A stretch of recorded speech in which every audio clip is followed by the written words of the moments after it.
पिता ने 10 साल बाद पहली बार मेरा जन्मदिन मनाया, लेकिन तोहफे में मुझे एक अजीब सा लोहे का कंगन दिया। जैसे ही मैंने उसमें हाथ डाला, मशीन के छोटे छोटे हिस्से मेरी कलाई से चिपक गए और खून निकलने लगा। मैंने घबराकर पिता की तरफ देखा, लेकिन उन्होंने बस इतना कहा कि इसे अब उतारा नहीं जा सकता। ये कंगन भविष्य में बहुत बड़ा काम करेगा। इससे पहले कि मैं कुछ समझ पाता, पिता जल्दी से वहां से चले गए और फिर कभी घर वापस नहीं आए। समय बीतता गया और साल 2077 आ गया। मैं अब बड़ा हो चुका था, लेकिन दुनिया पहले जैसी नहीं रही थी। धरती पर भयंकर गर्मी ने समुद्र और जंगल तक खत्म कर दिए थे। हवा में ऑक्सीजन 5% से भी कम बची थी। लाखों लोग सांस की कमी के कारण मर चुके थे। जो लोग बचे थे वे कृत्रिम ऑक्सीजन के सहारे जी रहे थे, लेकिन लंबे समय तक इसे लेने से गंभीर बीमारी हो रही थी। मेरी पत्नी भी इसी बीमारी से जूझ रही थी। उसका इलाज कराने के लिए मैं दिन रात काम करता था, लेकिन मेरी कमाई उसके इलाज के लिए काफी नहीं थी। तभी दुनिया की सबसे बड़ी कृत्रिम ऑक्सीजन कंपनी ने मुझे बुलाया। वहाँ की महिला अधिकारी ने बताया कि इंसान जल्द ही पूरी तरह खत्म हो सकते हैं और सिर्फ मैं ही इस समस्या का हल बन सकता हूँ। उसने मुझे एक गुप्त प्रयोगशाला में ले जाकर एक टाइम मशीन दिखाई। कंपनी को 400 साल भविष्य से संदेश मिला था और उस संदेश में खास तौर पर मुझे बुलाया गया था। लेकिन समस्या यह थी कि मशीन सिर्फ एक तरफ यात्रा कर सकती थी, यानी मैं भविष्य में जाने के बाद शायद कभी वापस नहीं आ सकता था। मैंने जाने से मना कर दिया, लेकिन उन्होंने मेरी पत्नी के लिए हमेशा मुफ्त और बेहतर ऑक्सीजन देने का वादा किया। आखिरकार मैं तैयार हो गया। मुझे एक खास स्पेस सूट और स्मार्ट सिस्टम दिया गया जो मेरी जान की जानकारी दिखा सकता था और भविष्य से संदेश भी भेज सकता था। मैं टाइम मशीन में बैठा और कुछ ही पलों बाद 400 साल आगे पहुंच गया। वहां उतरते ही मेरा सूट गर्मी से जलने लगा। मैं किसी तरह उससे बाहर निकला, लेकिन तभी एक जोरदार धमाका हुआ। जब आंखें खुली तो मेरे सामने एक हरा भरा जंगल था। मुझे लगा कि 400 साल बाद धरती फिर से ठीक हो चुकी है, लेकिन स्मार्ट सिस्टम ने बताया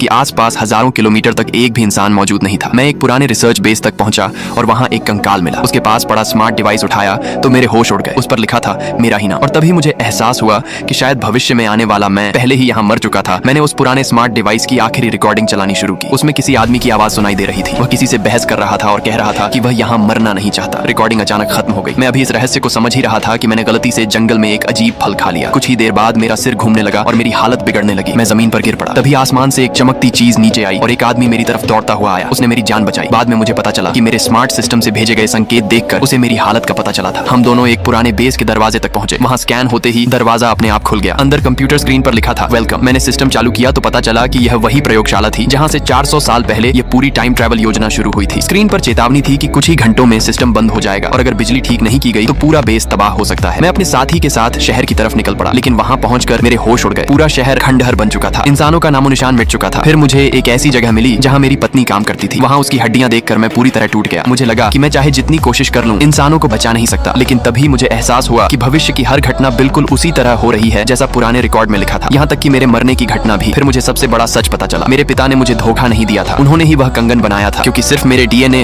और उसी कंगन से भविष्य की टाइम मशीन को चालू किया जा सकता था। लेकिन कंपनी की मुखिया भविष्य में सिर्फ कुछ चुनिंदा लोगों को ले जाकर नई दुनिया बसाना चाहती थी। मेरे पिता ने उसकी योजना रोकने की कोशिश की, इसलिए उन्हें मार दिया गया।